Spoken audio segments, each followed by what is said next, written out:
warahmatullahi wabarakatuh. Saya Liza Humaira, mahasiswi dari Prodi Ilmu Politik, Fakultas Ilmu Sosial dan Pemerintahan, Universitas UIN Araniri Banda Aceh. Pada video kali ini, saya akan membahas tentang rangkuman materi yang sudah dibahas sebagai pemenuhan tugas mata kuliah Pemikiran Politik Indonesia. Prinsip nomokrasi. Prinsip nomokrasi atau kekuasaan hukum itulah yang di kemudian hari berkembang menjadi gagasan negara hukum. Ide ini dalam praktik di Eropa kontinental yang menganut tradisi hukum sipil, sedangkan dalam tradisi negara-negara common law yang dimotori oleh Inggris menyebutnya dengan istilah rule of law. Gagasan pokok dari kedua konsep negara hukum menurut kedua tradisi ini meskipun dirumuskan dalam aspek-aspek yang berbeda, tetapi pada pokoknya berkenaan dengan ide supremasi hukum dan bahwa yang memimpin kita sehari-hari adalah sistem aturan, bukan orang atau pribadi tokoh yang menduduki jabatan sebagai pimpinan atau atasan. Bahkan dalam jargon yang biasa dipakai sehubungan dengan ini berkembang istilah the rule of law, not of men, yang dianggap pemimpin dalam arti sesungguhnya bukanlah orang tetapi hukum. Jauh sebelum pengertian yang demikian berkembang di dunia barat, Islam juga lebih dulu mengajarkan bahwa yang disebut sebagai imam atau al-imam di samping mengandung pengertian yang biasa dikenal sehari-hari seperti imam sholat dan sebagainya, juga mengandung makna simbolik dalam arti sistem norma atau sistem aturan.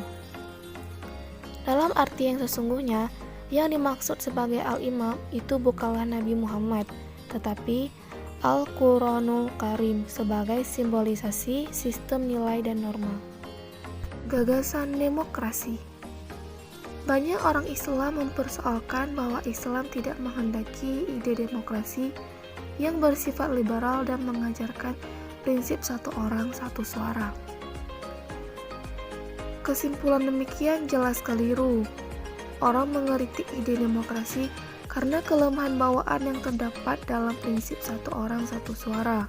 Tidak membayangkan bahwa kesimpulan mengenai kelemahan itu sudah menjadi pembicaraan semua ahli sejak dulu sampai sekarang.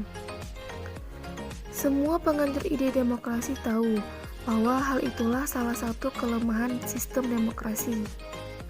Karena itu, sistem demokrasi disadari sebagai sistem yang mempunyai cacat bawaan.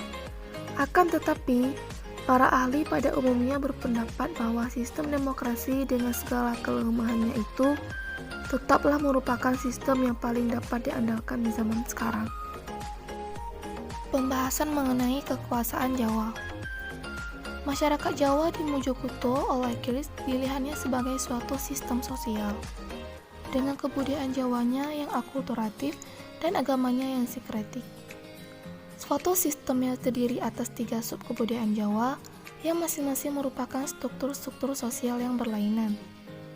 Struktur-struktur sosial yang dimaksud adalah abangan, yang intinya berpusat di pedesaan, santri yang intinya berpusat di tempat perdagangan atau pasar, dan priayi yang intinya berpusat di kantor pemerintahan di kota. Adanya 3 struktur sosial yang berlainan ini menunjukkan bahwa di balik kesan yang didapat dari pernyataan bahwa penduduk Mojokerto itu 90% beragama Islam, sesungguhnya terdapat variasi dalam sistem kepercayaan, nilai dan upacara yang berkaitan dengan masing-masing struktur sosial tersebut.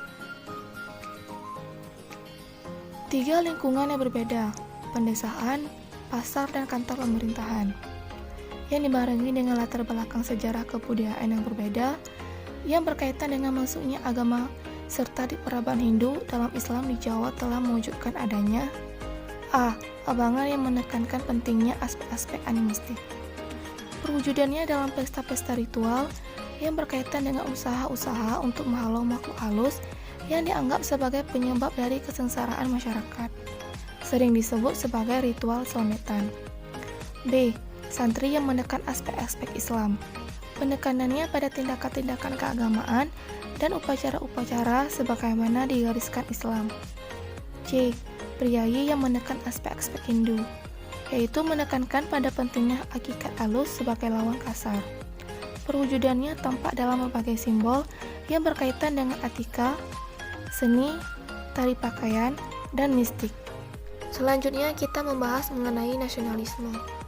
Nasionalisme adalah sebuah kata yang tidak asing lagi terdengar di telinga kita, karena pada dasarnya nasionalisme sudah ada sebelum Indonesia merdeka.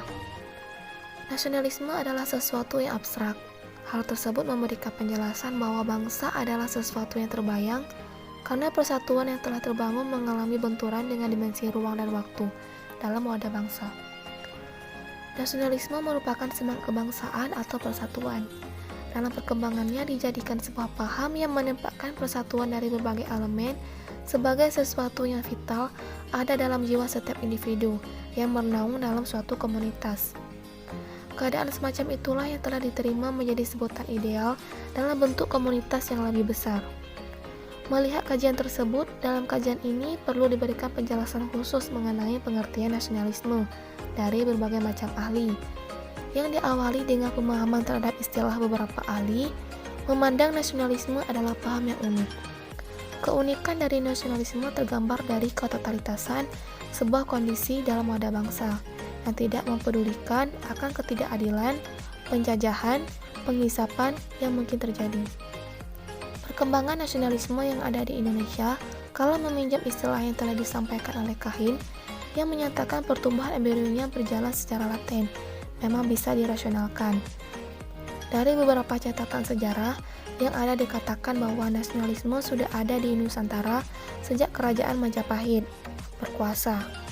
Semangat nasionalisme pada saat itu telah digelorakan oleh Mahapati Gajah Mada dengan visi globalisasinya, yaitu yang terkenal dengan istilah Sumpah Palapa, yang bertujuan untuk menyatukan wilayah Majapahit dengan seluruh wilayah Nusantara. Dasar kebangsaan Indonesia yang telah disampaikan oleh Soekarno dalam pidato lahirnya Pancasila juga membahas tentang nilai-nilai nasionalisme. Ketika membahas tentang sejarah nasionalisme, kita dapat melakukan penelusuran jauh ke belakang lagi dengan kajian yang dilakukan oleh Don 2005 tentang bagaimana benih-benih nasionalisme di Indonesia mulai bergelora ketika era pergerakan nasional periode 1920-an. Pada saat itu adalah sebagai wujud dari adanya sebuah sistem politik yang diterapkan oleh pemerintah Hindia Belanda, yaitu sebuah sistem politik etis, yang kemudian pada akhirnya menjadi salah satu bukti bahwa nasionalisme telah ada di Indonesia.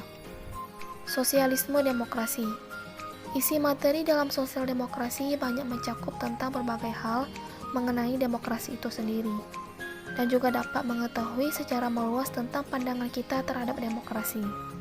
Salah satunya yang dibahas adalah terkait sosial demokrasi, dimulai dari nilai-nilai dasar sosial demokrasi, yaitu kebebasan, keadilan, dan solidaritas. Setelah itu juga terdapat ulasan perbedaan antara sosial demokrasi dengan aliran-aliran politik lainnya. Di dalam materi ini juga membahas tentang demokrasi-demokrasi antar negara, seperti Jepang, Jerman, dan negara lainnya. Akan tetapi, pada materi ini kita banyak diajarkan untuk memahami apa yang menjadi hak bagi negara untuk rakyatnya, dan juga akan dibahas mengenai tentang sosialisme demokrasi, serta apa yang terkait di dalam demokrasi tersebut. Banyak perbedaan antara sosialisme demokrasi dengan demokrasi lainnya. Salah satu perbedaan antara kedua demokrasi ini adalah demokrasi sosialisme perannya ialah sebagai model pemikiran, atau lebih kita pahami bahwa sosialisme demokrasi ini adalah model pemikiran yang selalu memiliki kesadaran mencatat kesejahteraannya. Di antara kelebihan-kelebihan yang mencakup tentang sosialisme demokrasi, menurut saya, sebagaimana yang tercantum pada pembahasan demokrasi sosial, mengatakan bahwasanya demokrasi sosial diformulasikan satu posisi, yang mana sosialisme yang demokrasi sebagai atau sebuah tatanan ekonomi dan sosial yang baru. Komunisme. Sedikit saya menjelaskan apa yang dimaksud dengan komunis. Komunis atau komunisme merupakan ideologi yang berkenaan dengan filosofi, politik, sosial, dan ekonomi, yang tujuan utamanya adalah terciptanya masyarakat komunis dengan aturan sosial ekonomi berdasarkan kepemilikan bersama alat produksi dan tidak adanya kelas sosial, uang, dan negara. Komunis adalah ideologi politik dan ekonomi yang memposisikan dirinya berlawanan dengan demokrasi liberal dan kapitalisme. Tujuannya untuk menggantikan kepemilikan pribadi dan ekonomi berbasis keuntungan dengan kepemilikan publik dan kontrol komunal, setidaknya atas alat produksi utama, misalnya tambang dan pabrik, dan sumber daya alam. Di Indonesia sendiri, komunis dipimpin oleh Dipa Nusantara ID ketika memutuskan untuk mengambil alih Partai Komunis Indonesia (PKI) pada 1951. Di usianya yang masih 38 itu, di hadapannya terserak sejuta alasan mengapa PKI akan mampu tumbuh berkembang menjadi kekuatan komunis ketiga terbesar di dunia. Kapitalisme Amerika Serikat, negara yang bersama Inggris dan Eropa Barat, dituduh oleh komunis sebagai kelas negara berjulis dalam struktur negara dunia, justru membesarkan nama dan partainya. Goliat telah keliru memandang David yang kecil. Keputusan Goliat untuk meladeni pertarungan dengan David justru menjadikan David sebesar dirinya. Peta kelas internasional telah memberi keuntungan bagi ID dan PKI. ID merasa bahwa sila kelima Pancasila, keadilan sosial bagi seluruh rakyat Indonesia, memberi hak bagi komunisme untuk hidup bersanding-sandingan dengan agama, di mana kalangan agamawan terutama Islam, seperti yang sudah disitir oleh ID sendiri, berpandangan bahwa antara komunisme dan ketuhanan yang Maha Esa berada dalam hubungan yang kontras. Itulah siasat tafsir politik ID terhadap ideologi negara Pancasila pada waktu itu. Komunis adalah paham yang memiliki prinsip semua direpresentasikan sebagai milik rakyat, dan oleh karena itu seluruh alat-alat produksi harus dikuasai oleh negara untuk memakmurkan rakyat secara merata. Komunisme memperkenalkan penggunaan sistem demokrasi keterwakilan yang dilakukan oleh anggota Partai Komunis yang sangat membatasi langsung demokrasi pada rakyat yang bukan merupakan anggota Partai Komunis. Oleh karena itu, dalam paham komunisme tidak dikenal hak perorangan sebagaimana terhadap pada paham liberalisme. Pemahaman negara. Negara menurut pemahaman Plato, definisi tentang negara berjumlah hampir sebanyak pemikirnya. Sesuai pengertian dan pemahamannya tentu saja tidak terlepas dari situasi dan kondisi serta kenyataan yang hidup di sekitarnya, yang berada dalam konteks sejarah dan budayanya. Secara leksikal, negara mengandung arti, pertama, organisasi dalam suatu wilayah yang mempunyai kekuasaan tertinggi yang sah dan ditaati oleh rakyat. Kedua, kelompok sosial yang memiliki wilayah atau daerah tertentu yang diorganisasikan di bawah lembaga politik dan pemerintahan yang efektif, mempunyai kesatuan politik, berdaulat, sehingga berhak menentukan tujuan nasionalnya.